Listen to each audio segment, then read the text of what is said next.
Good afternoon. Welcome to the Department of Justice Elder Justice Initiative webinar, Programs for Older Adults Who Have Experienced Financial Exploitation. Due to the high number of participants, computer audio will be the only option to listen to the presentation. So please make sure your computer speakers are on. This webinar will be recorded and available on the Department of Justice Elder Justice Initiative website after this training. Closed captioning is provided in the pod below the presentation. If you are having issues viewing closed captioning and do not have an Adobe Connect app installed on your computer, please close out of this meeting, download the Adobe Connect application, and then rejoin the webinar. If you do not wish to download the app, please close out of the webinar, make sure Adobe Flash is enabled on the web browser that you're using, and then rejoin the meeting. Click on the link, and then you can join with the classic view. If you have any technical issues during the webinar, you can communicate with me in the chat pod. Now I'm going to turn this over to Shelley Jackson, consultant to the Elder Justice Initiative. Welcome, Shelley. Thank you, Liza. Thank you for joining us today on our webinar. As Liza said, my name is Shelley Jackson. I'm a consultant with the Elder Justice Initiative. And the mission of the Elder Justice Initiative is to support and coordinate the department's elder justice activities. And we do this by promoting justice for older adults, by helping older victims and their families, by enhancing state and local efforts through training and resources, and supporting research to improve elder abuse policy and practice. We'd also like to invite you to visit the Elder Justice website at elderjustice.gov, where you will find resources for elder justice professionals. And then I think many of you have taken the poll question, but I'm going to leave it open a couple moments longer. If you'll take our poll question, what is your professional affiliation? It's over on the right-hand side above the chat box. And as I said, it looks like many of you have already taken it, but let's leave it open for another minute and let people let us know who's joining the webinar today. As is typical for our webinars, we have a range of professionals who are joining us today, so thank you for letting us know who is checking in with us. Okay, so today we're going to hear from 3 presenters, each of whom has developed a program for victims of financial exploitation. But what I want to emphasize here is that each of these programs recognizes the need to provide longer-term assistance to victims to reduce re-victimization and to promote healing and recovery. So as you'll see, each of the programs does so in a different manner, and they may address a different aspect or issue of financial exploitation, but the point is that these are longer-term solutions. So each of our speakers is going to present for about 10 minutes each, and then we're going to save some time at the end for audience questions. So we ask that you put your questions in the chat box, and then I'm going to read those to the presenters at the end. So now let me introduce our speakers for you today. Jennifer Mays is the Victim Support Program Supervisor with the Philadelphia Corporation for Aging, that's in Pennsylvania. Christine Kenny is the Money Management Program Manager at Iona Senior Services, and that's in Washington, D.C. And then Debbie Deem is a retired FBI victim specialist and currently the financial abuse specialist team coordinator in Ventura, California. So Jennifer, we're going to begin with you. Hi, Shelley. Thank you so much. Thank you for having me. And hi, everyone.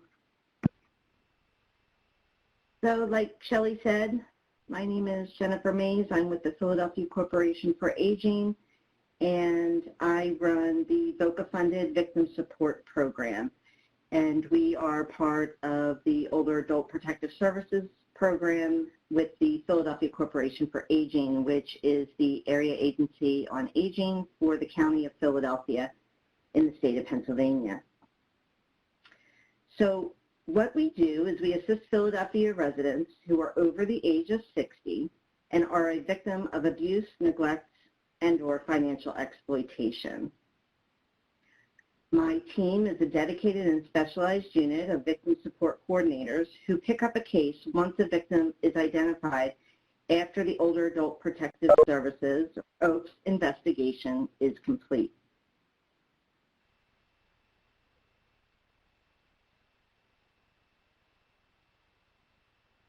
The goals of our program is to provide support to the victim to eliminate or reduce the abuse, neglect, or exploitation that the older victim has experienced, to thoroughly respond to the victim's emotional and physical needs. We want to prevent re-victimization by connecting victims to support after the imminent threat is eliminated or reduced, to restore the victim to their pre-victimization state, maximizing their level of health, independence, and productivity, and improve their overall quality of life.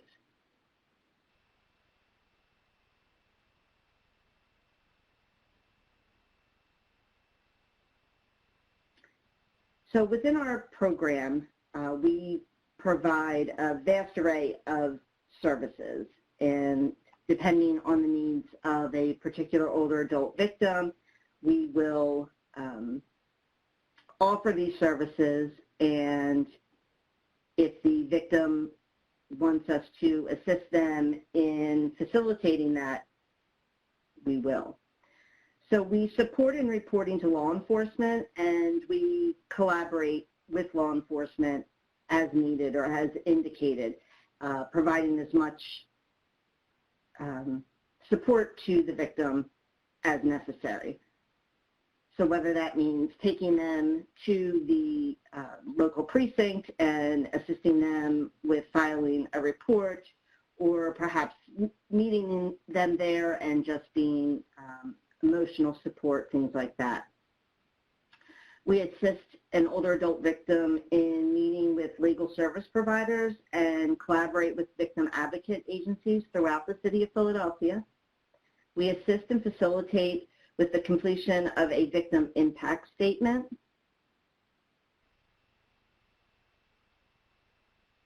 We accompany older adult victims to and from court with ongoing support throughout the entire process.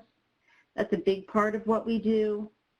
Sometimes just navigating the actual courthouse, which is City Hall in the city of Philadelphia, is a really daunting task for an older adult who may have cognitive or physical issues that require additional support. We follow up after court hearings, hospital and medical evaluations, whether they need to schedule additional evaluations, things like that. We're able to provide emergency financial assistance with emergency shelter, food, and transportation costs, and those services are paid for through our VOCA funding grant. We review and analyze bank statements, financial documents, and other evidence of potential financial exploitation in conjunction with our financial exploitation specialist, who is housed within our Older Adult Protective Services program. Our financial exploitation specialist, or FES, is not an investigator. This person strictly gathers the financial information if needed and then does the analyzation for us if needed. We assist the older adult with communication, meeting, and completing documents for financial institutions. So if there has been financial exploitation, oftentimes we assist them in navigating that process and filling out the forms that are required to document that and hopefully make the older adult whole again. We accompany them to and from hospital or medical providers for medical and forensic evaluations. We offer interpretation services, and that's through an outside vendor. We offer assistance with alternative housing and living situations in the city of Philadelphia. That is limited, unfortunately. I'm sure that's similar in most places throughout the country, but we are able to use our VOCA funds in order to pay for short-term hotel or motel stays if needed in order to protect the older adult victims. We assist with getting into shelters as well as perhaps long-term care or boarding homes, things like that. We work to create safety plans and crisis interventions to provide stability and security. We make referrals for ongoing counseling to restore emotional security and well-being. We make referrals to programs to provide social support, legal services, to reduce isolation, and to prevent re-victimization.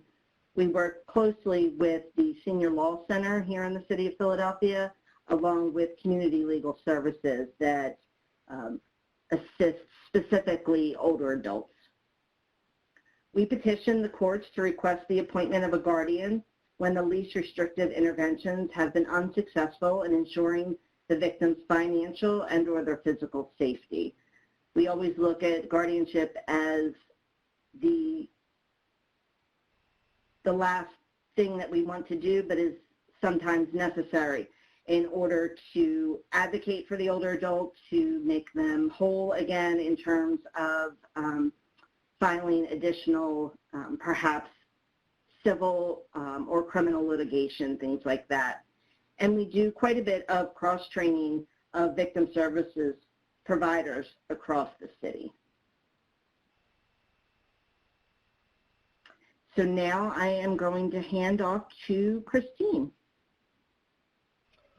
Thank you, Jennifer. Hi, my name is Christine Kenny, and I am the Program Manager with Iona Senior Services Money Management Program. Iona Senior Services is a DC nonprofit that was founded in 1975. We provide comprehensive services for adults aged 60 years and older, and this includes care management, nutrition services, psychotherapy, active wellness programming, adult day health, an information and referral helpline, and of course our money management services, and a lot more. Our money management program is a community-based program that serves older adults across all 8 wards in the District of Columbia and is staffed by a team of social workers. The money management program preserves individual rights while offering safeguards and supported decision-making to protect the financial resources of older adults, and we focus on the prevention of financial abuse and aiding older adults in maintaining their monthly bills and financial stability. The Money Management Program was created in 2015 in response to a service gap that was identified by case managers and other community partners. In the district, we're fortunate to have many financial support programs like emergency rental assistance, utility assistance, and other emergency resources. However, at that time, we didn't have a program to aid older adults in addressing the ongoing issues that caused the need for those emergency resources. So we were initially funded by a federal Alzheimer's Initiative grant, so our focus was on older adults with memory loss and helping to provide payment reminders and assistance navigating confusing financial matters. However, through our work with clients, we uncovered pervasive financial exploitation, ranging from telephone scams to family members taking tens of thousands of dollars without the client's knowledge. So over the past 6 years, we've expanded our focus on preventing financial exploitation and supporting older victims of financial exploitation.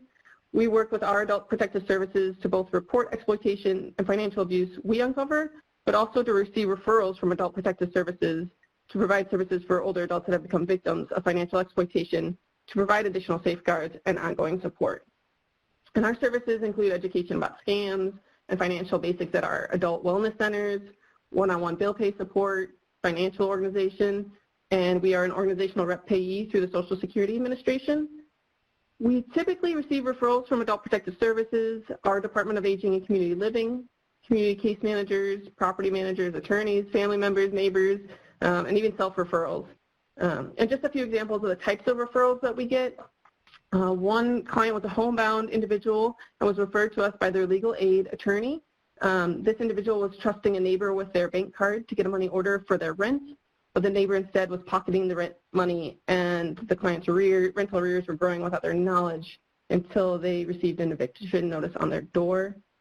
Another individual was referred to us after a case manager noticed several utility disconnection notices in the house, but the client had always had sufficient financial resources to pay the bills, so the case manager was wondering if memory loss might be playing a part in the missed payments.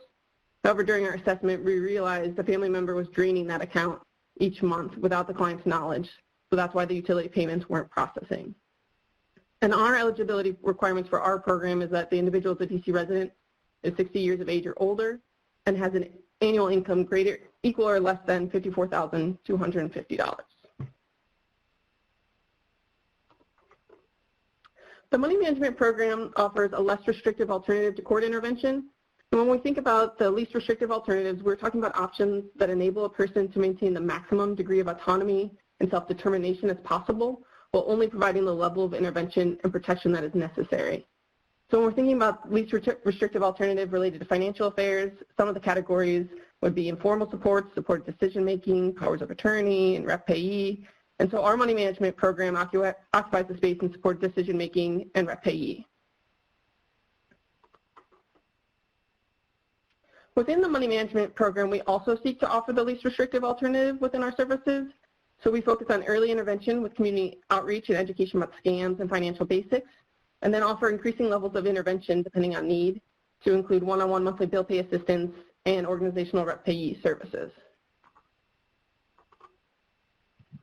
Each of our monthly bill pay clients has an individualized service plan that's mutually agreed upon with the client and the money management program social worker, which accounts for their strengths and their challenges. And each client in our monthly bill pay assistance category maintains autonomy over their funds, but also has this money management program social worker to help them navigate their financial responsibilities and provide that watchful eye for scams or exploitation. Our service plans typically involve regular home visits. Things have changed a little bit during COVID, but we're helping review bills and mail and looking at bank transactions and following up on any transactions that are not recognized by the client, navigating repayment plans with utility companies or other vendors if needed, providing payment reminders about upcoming bills, or even helping clients make payments by check, online, or on the phone. Our third service component is our organizational rep payee services. Our rep payee program is voluntary and free for our clients. And when we receive a rep payee referral, we work with the referral source and the client to understand the needs of the client and if rep payee services are the most appropriate. And if so, the client's doctor completes the appropriate Social Security form for us to submit with our application. The form must indicate that the physician believes that this individual's impairment renders them unable to manage their Social Security benefit independently. And then once we're approved by Social Security Administration, we'll receive those clients' Social Security benefit in a designated account to pay their bills and budget for other essential items. And we remain in close contact with our rep payee clients and make regular home visits to ensure all their needs are being met and assess for any new needs.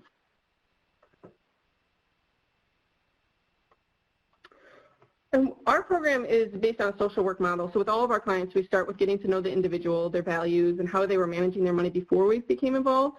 And we seek to continue to prioritize that independence and decision-making in the ways possible. And one of the ways we're able to do this with our rep payee clients specifically is by utilizing a reloadable and web-managed debit card. And the resource we use are TrueLink financial debit cards. And these TrueLink cards help individuals maintain some autonomy and dignity while enabling us to have oversight and control in areas of vulnerability. And what's been useful for us about the TrueLink card is the ability to toggle features on and off. For example, one client had someone grocery shopping for them, but that individual was taking cash back at the register for themselves.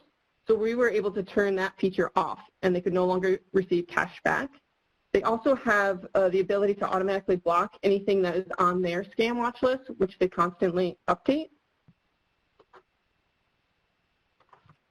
And you can also customize how the cards can be used and what types of restrictions are necessary. And these are just some of the categories. There are many, many more. We typically don't need to block categories and want to enable our clients to have as much autonomy as possible, but it is helpful if there's a history of exploitation in a specific area to be able to have a tool to prevent that from continuing. And another way we are able to support our clients is by setting up automatic alerts. For example, especially with our clients that are experiencing memory loss, we can get an email if there's an incorrect PIN that's used, and we can call them in real time to confirm that the card is in their possession and that someone else isn't attempting to use it. And if they have forgotten their PIN, we can remind them of what that is. So that's a very brief overview of our program and one of the tools we use. And with that, I'm going to turn it over to Debbie Deem from the Financial Abuse Specialist Team in Ventura County, California. Hello, thank you. Get my slide turned here. What I'm going to be talking about today is the role of facilitators their support.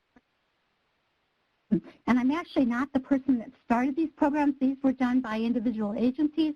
I was just kind of, I call myself the cherry or nippering at the heels of agencies until they respond. So what I'm going to be doing today is talking about the role of these groups in reducing trauma, providing support, healthy connections, resources, and tools in the aftermath of a romance scam. So in introducing the video, what I want to do, since a lot of people that might be on this call may not know the elements and what's involved in a romance scam and what the impact on a victim is. So I kind of brought a victim in with me by having you listen to actually an FBI interview with a victim of a romance imposter scam. As you go through this, imagine the ways that she or victims that you might have worked with could be helped by such a facilitated peer support program. So let's listen to the video.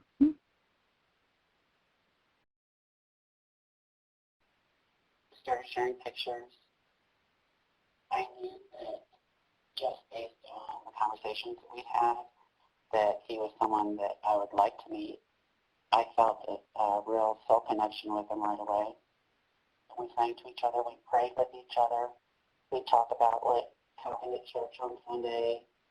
There wasn't an immediate talk about getting together.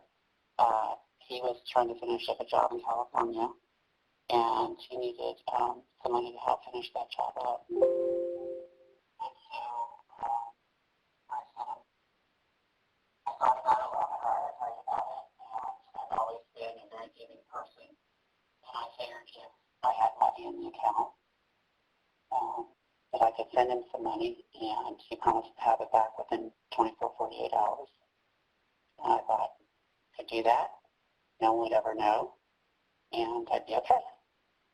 But, you know, one thing kept happening after another.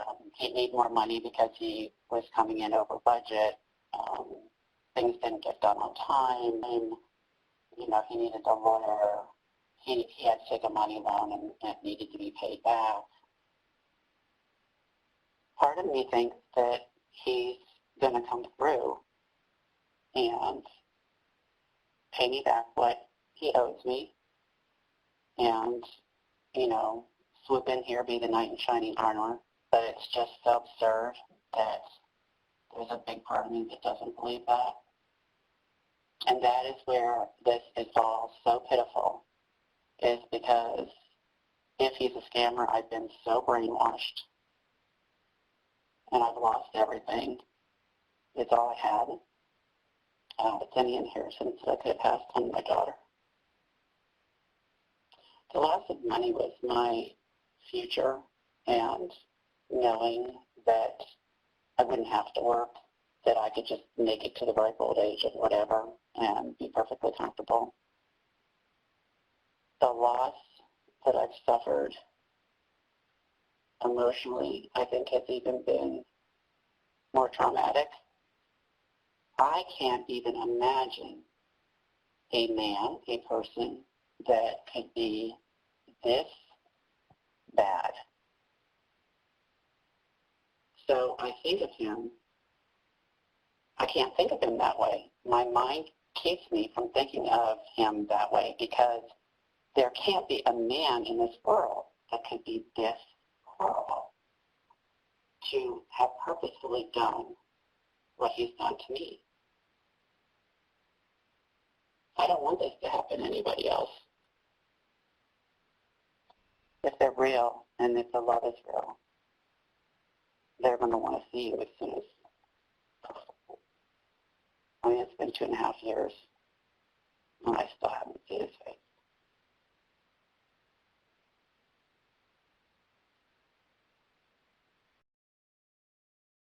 The fake online identity using stolen images to gain a victim's affection and trust for financial gain. The criminals use the illusion of the romantic or close relationship to manipulate, groom, isolate, and steal from the victim using their financial information and may eventually enlist them as a money mule over several weeks or months or even years. Victims can be recruited on dating websites, social media platforms such as Facebook or Instagram, things like LinkedIn, online games such as Word with Friends and Scrabble. As a result, the theft of the victim's money is based on lies. There's coercion and threats, debt, sextortion, identity theft, and additional crimes. And I think it's important to also mention that there are reported victim suicides worldwide as a result of this, and of course many more probably suicides or attempts that are going unreported. I'd like to think of this crime as technology-facilitated intimate partner exploitation, and what I mean by that is it does have elements of both domestic violence, human trafficking, especially in the ways that they target, recruit, and groom people on these kind of crimes. So think of it as a kind of bigger picture as far as if you have skills in those things, you'll pretty much understand what's going on with these victims as well. Okay. So real quickly, due to COVID, with the pandemic and all, we know that our losses in many scams are going up, probably more than they were, and this is an example. So the reported losses for romance imposter scams just for the last year, the Federal Trade Commission found $304 million in losses in 2020, up from $201 million last year, the year before. The Internet Crime Complaint Center run by the FBI reported $605 million in 2020, up from $475 million stolen in 2019. And again, it's very important to report these crimes and realize that these are reported crimes and that this is crime very much that people either don't know where to report, aren't reporting to these national databases, or are too ashamed to do so. In assisting chronic older victims of these scams, it's important to realize that one-time intervention often will not work. You've got to start where the victim is. What are you going to help them find to replace this relationship or behavior with? And one of the things that we found is the idea of using this facilitated peer-to-peer support programs. They acknowledge and affirm the long-term need for support by sharing with others who have endured similar struggles in a supportive, safe, life-affirming way. And it's actually a way of helping victims to grow hope with each other.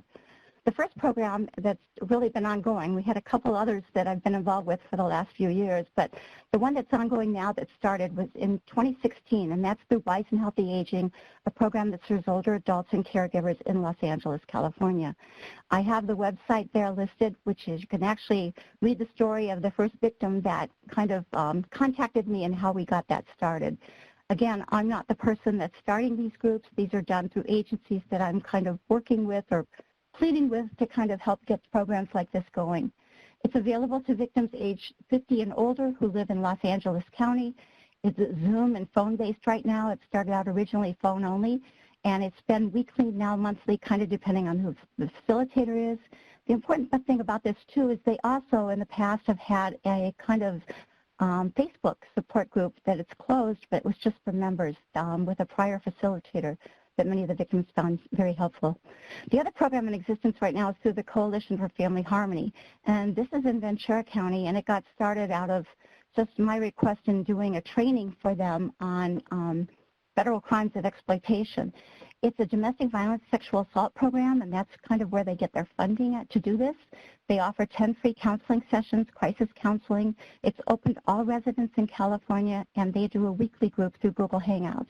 And I listed there the information on how to contact and see their website. In considering what you're going to do in developing these kind of programs, here's just some quick ideas. Several nonprofits are now in various planning or seeking funding stages in sponsoring these kind of groups. I'm trying to help out in any way I can to get these things going. One agency in particular is looking into a plan to have groups for other scams, including chronic victims of lottery and sweepstakes scams or tech support, as well as groups for family members sharing the kinds of things that they go through and trying to get someone to stop. And we want to ensure that the facilitator is trained and uses trauma-informed strategies. Some of the things that victims have reported back to me and been participating in this is one person said, I learned to be grateful for what I have versus ashamed and guilty about what I lost. Victims report building self-esteem, being able to feel like they could create their own outcomes, no longer feeling that depression, connecting with others positively, overcoming trust and isolation issues, and seeing value in their self again. They get information on resources, reporting, telling each other what happens if it does arise into an investigation, how to get through that, and the financial and emotional coping strategies that they share, and again, finding their hope again. I suggest members that also have access to individual counseling where possible, although often counselors are not trained on this and may not even know what the crime is, or victims may not know how to access counseling, and there may be cost issues even in being able to afford a copay if they have insurance. I'm not aware of any evaluation studies yet on these things, only these anecdotal stories of their effectiveness. But I can tell you that there was a wonderful article back in 2008 that was published for victims of human trafficking. And I think I relied on that back then because I was working with those victims as well. And it talked about making peer models and supports available. And I think that's a very important idea in the victim movement is victims or survivors helping other victims. There's a lot of information on developing peer-to-peer support groups that are facilitated online with different topics that might be very helpful as well. And I did have a current facilitator when I kind of went back and talked with her recently. I think the words heard from other participants in the group make each member grateful for the space to connect with others who have a shared experience of being in a romance scam, a unique and traumatic experience that so many others in their lives can't understand. Additional considerations quickly, group operations. There's going to be several factors in setting up and also sustaining the group. I think you'll find that there's minimal cost to run these kind of things, and it's very cost effective for the benefits and outcomes that are given. For example, you're basically paying for the cost of a facilitator that may be an hour or two a week or month out of their time with somebody who's maybe already working for you, and then perhaps having someone to kind of oversee the program. And then the cost of your platform, whatever you're going to use. Recruiting members, that's going to be an issue. In my expertise and kind of background in this, victims are going to need a warm handoff in many cases to that facilitator versus just using a flyer or a website to have them self-refer. As far as eligibility, are you doing this by county? Is it something available statewide? What's your area code, age group? Are you going to allow people of different genders? How do you decide those things? Is it going to be an open or a closed group? Are you providing psychoeducational support with a set number of structured kind of meetings or curriculums? Or is it open-ended or topic-specific or ongoing for possibly years, as the programs in California are? How often is the group going to meet? Time of day? In California, they meet towards the end of the day, which is good because people that are working, it's easier for them to participate. You've got questions about whether your online platform, if you use that, is going to be HIPAA compliant. How user-friendly is it? Many people can now use Zoom. They may not be as knowledgeable about other types of platforms.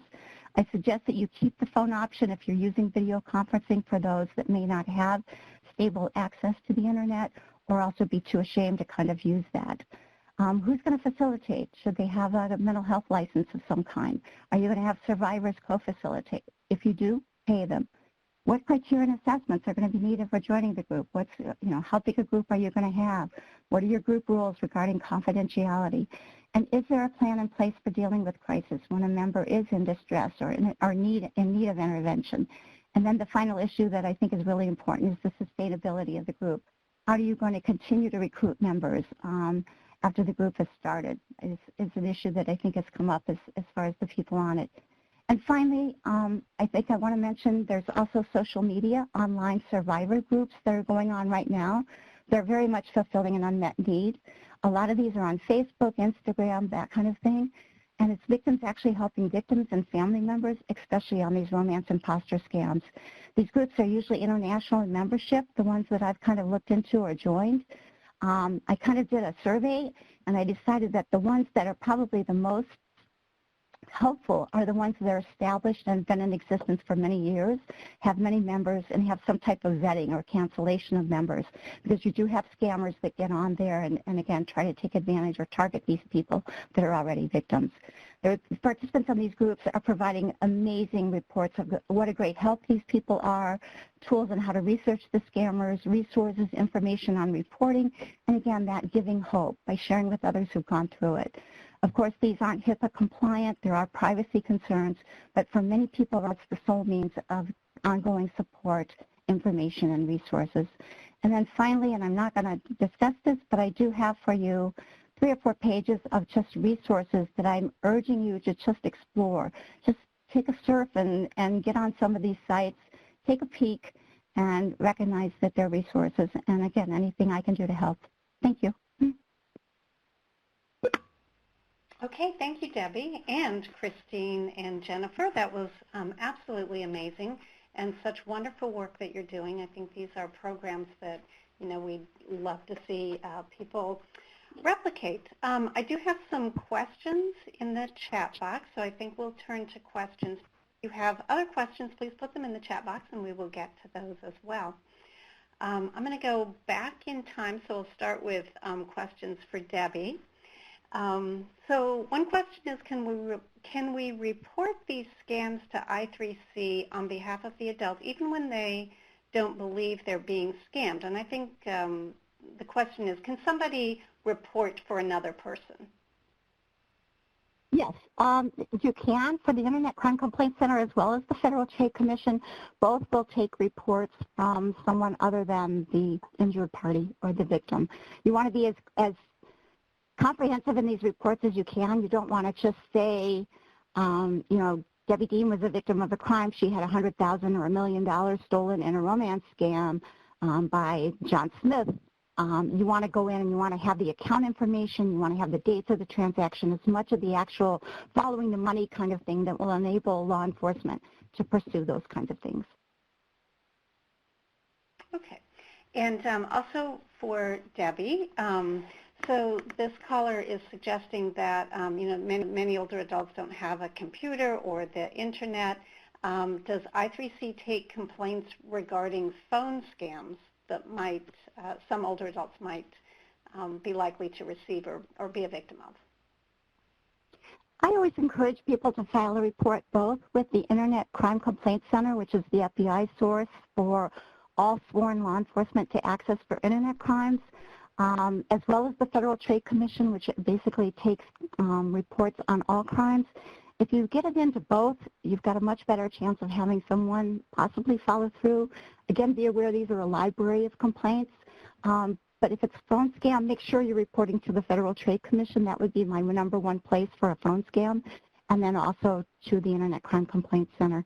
I see that someone has mentioned that we do also do a monthly scam call for people that are involved with Adult Protective Services or members of NAPSA. I do that with Steve Baker, and we respond and take these kind of calls and try to come up with resources and ideas to help. And romance scams has been a big part of that. Okay. So let me get to some questions for Christine, and I just lost it. Okay, are these services available for the money management program? Do you know, Christine, whether any of these services are available in Frederick County, Virginia? So our program is only for district residents. I am not aware if there is one in Frederick County, but would recommend reaching out to the area Office on Aging in that county to see if there's additional services there. Okay. And then also for Christine, since your services are free for your clients, what is the funding source for Iona's money management program? Good question. Yeah, that's a really good question. So we initially were funded by a federal grant, the Alzheimer's Initiative through ACL, but now we are very fortunate to have the support of the District of Columbia Department of Aging and Community Living. So we receive a grant that allows us to provide these services free to our clients.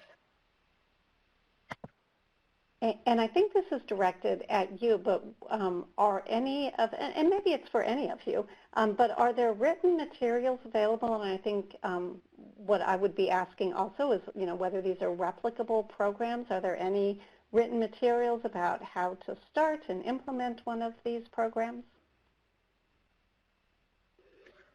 Speaking about our money management program, there isn't a manual specific to our program. There are variations of similar types of programs. I know that agencies have had volunteer-based rep payee programs, and there are manuals on that component, but our program in its entirety, not at this juncture. Okay. And then, let's see, I had a question for Jennifer. And I think it had to do with the VOCA funding. Yeah. Does your VOCA funding allow you to provide financial restitution to victims of financial crimes?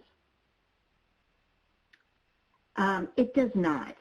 We do assist our older adult victims with emergency funds, food, clothing, medical, housing, things like that. But we cannot make them whole per se. If $1,000 was taken or $500 was taken, we can't replace that. But we do assist with victims' compensation applications so that a claim can be made and they could possibly, hopefully, be refunded in that way. That's generally what we do, unless it requires some type of civil or criminal litigation that we would refer them to legal services for that. Okay, and I did see that on one of your slides. I think this question is for you also, Jennifer. So in Nevada, APS cannot report the crime without the victim's consent. How do you suggest overcoming this issue? Does your office have a legislative component to advocate for appropriate change on the state level? We do have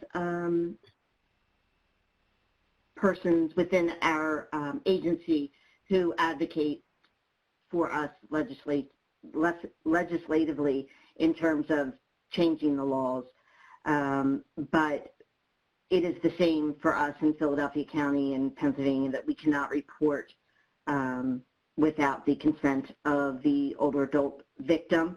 If the older adult victim has decision-making capacity, if not, then our hope would be that perhaps they have a power of attorney or something like that that could then make a report.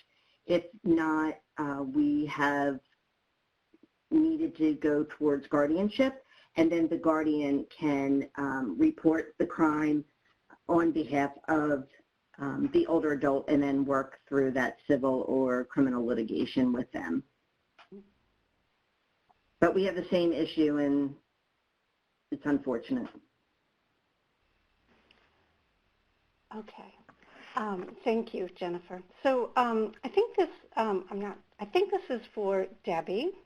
When we're interviewing romance scam victims during our investigations, are there any suggestions on what to say to victims who do not believe that they are involved in a scam? How do we persuade somebody that they are a scam victim, I think is the question. Yeah, and I wish I had a lot more. I wish I had a magic wand. I think we all kind of want that to put a protective bubble around people, but that's why I say that one-time interventions aren't going to work. These people have been involved in these kind of things for weeks or months or even years, and coming in and having one chance to kind of say, don't do that or please don't do that, are usually not going to work. There are stages of change model a lot of social workers know about, where you start with the contemplation stage and it takes a while to get to the implementation and to stick with it, and relapse happens and all that. And I think it's a really good model. It's used in human trafficking as well as working with romance scam victims. It's going to take a while for them, and they're going to need to get themselves educated and more aware. And that's where I think things like this, the facilitated peer support groups, as well as the ones that are online right now, led by other victims, if you can at least get them on things like that, they can just watch it and read what other people are saying, and then just helping them by being really supportive, non-judgmental, and that's really difficult if they're involved with family members to be that way. But someone who can check in on them, sometimes daily or weekly, whatever they'll allow, and start where that victim is. Maybe going through and doing, can we do a reverse image search to see if those pictures are being found somewhere else? I mean, enlist them more in trying to find out these things themselves if they're at that stage. Sometimes it might be in need of grief management or things like that in dealing with an earlier relationship, because you have polyvictimization often going on with these kinds of things, where this is just a cumulative grief kind of thing, and those people can be really tough to reach, but so worth it. Yeah, persistence. Thank you, Debbie. So, Christine, this is a question for you. What would you recommend to the AAA if they wanted to start a money management program? So, say Frederick County doesn't have one. Do you have suggestions for starting a money management program? How did you get started? Yeah, so I think an important thing, we all know how costly it is when older adults are financially exploited, not just for the individual, but for the family system and for the city, the jurisdiction. And so it could lead to eviction, utility disconnection, jeopardize resources for long-term care. And so I really start building partnerships around all these different areas that are impacted, both government and nonprofit, and build a working group of kind of what each area is seeing the impact of financial exploitation and moving together to seek that funding to build a program like that. Good. Good advice. Let me go back to Jennifer for a minute. And you listed a number of services, many services that you can link your clients with in your community. And I wondered if you could speak a little bit more about the process for linking your clients with those services. Does the client select the services? Does the victim support coordinator recommend? How does that process work? Well, thanks for the question. Generally, the coordinator suggests the particular services that we have found have been beneficial. For the most part, our older adult victims are not aware of the resources that are available to them. They feel isolated and alone, and oftentimes, even if they do report the crime, there are long periods of time between when they may hear back from police or detectives, and that's a really lonely time for them. So we try and get in there at that time and provide the support, and then give them different options, and it provides some hope for them that perhaps they can overcome what has happened. So we try and take it slow. It can be really overwhelming for any of us who are victims of crime, but we have found it to be quite overwhelming for an older adult victim of crime.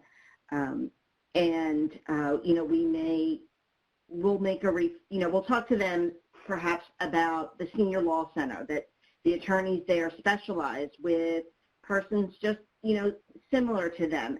They have experience with older adults who have been victimized the way that the way that this older adult may have been victimized.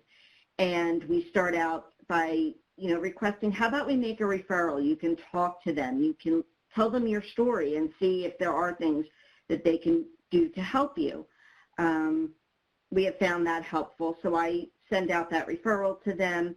And then during COVID, of course, we kind of conference each other in, and then the coordinator will step away from the conversation because of a client attorney privilege. And then if they agree, then the coordinator can be brought back in.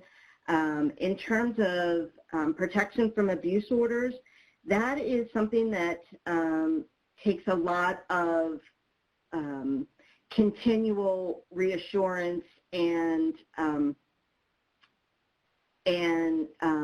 talking about for a lot of our older adult victims, because so often the abuser, the perpetrator, is generally the person maybe that they count on for the majority of their day-to-day life, and they're terrified that if this person is made to go away, what is going to happen to me?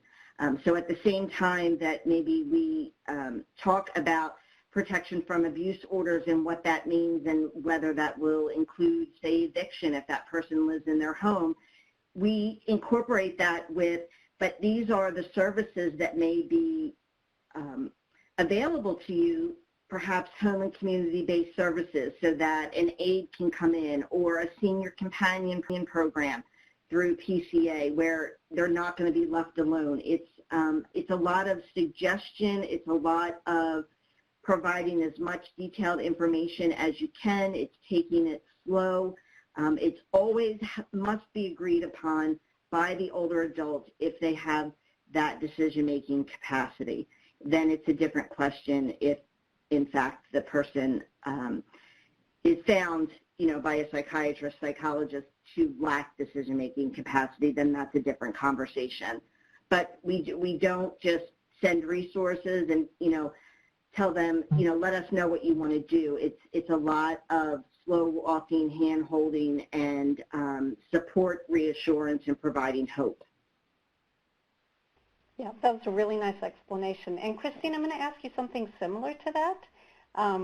You too have a number of services that you offer clients, call them. Are they voluntary, or are there any of those services that are mandatory? Good question. So all of our services in the money management program are entirely voluntary. Rep payee services through the Social Security Administration aren't inherently voluntary, but our rep payee service is. So, for example, if a client is referred to us for rep payee services, we wouldn't submit an application without first meeting with that client, going over what rep payee would look like with us as their rep payee, and then we would move forward with the application with their consent. So every single one of our programs is voluntary. Okay, yeah, clarifying. And Debbie, you had mentioned the importance of the warm handoff, and I wondered if you could explain or describe a little bit more what that looks like. I mean, I think there's certainly the belief that we need to do more than a paper referral for people. So what does a warm handoff mean to you? Who's making the warm handoff? How are people getting connected to these, to your programs? So the programs that I'm aware of, or the programs that I'm helping people to envision, because there is such needed services for these folks, it often involves maybe that just really caring police officer or FBI or postal inspector. It might be a victim advocate that's working with it. It might be someone working through a forensic center or an adult protective services worker. It could be somebody working in some other community position where they're aware of these romance scam books, banker, and has a relationship with that victim, and that victim has trust for that particular person. Because again, these are crimes where people can be very much ashamed, isolated, afraid to trust anyone. So having that one person that they're already trusting, being able to do that warm handoff and say, look, this is a safe person to talk to. They can help. This will give you a chance to help others in similar situations.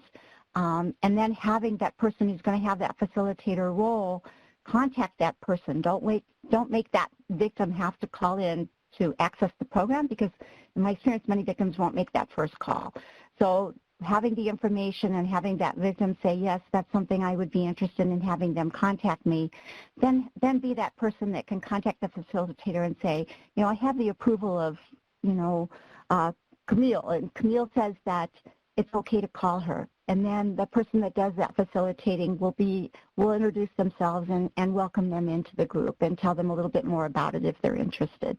So that's kind of what's meant by a warm handoff, is just going from someone you trust to someone that you can trust based on the relationship or the knowledge of that program.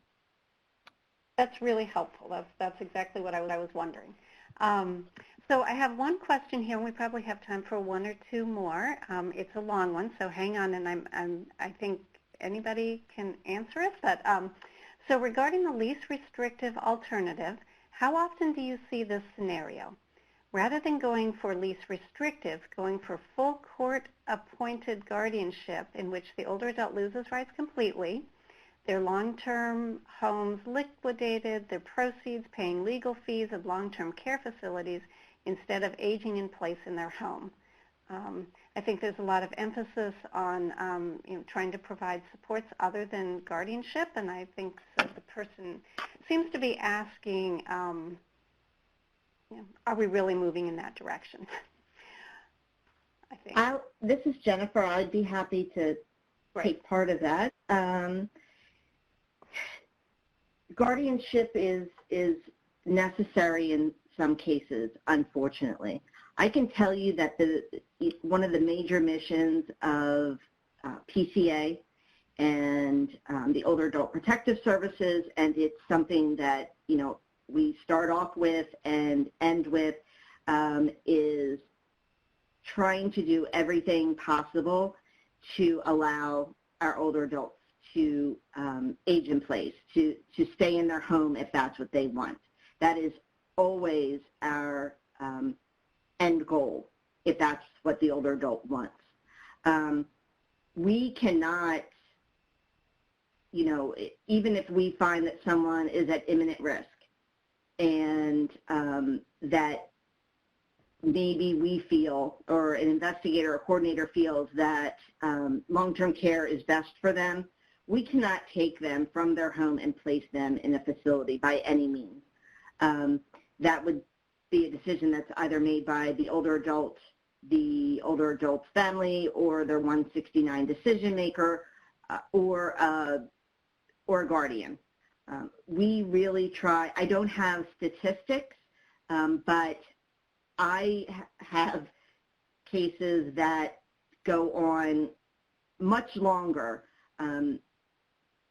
because we are trying to do everything possible to avoid guardianship.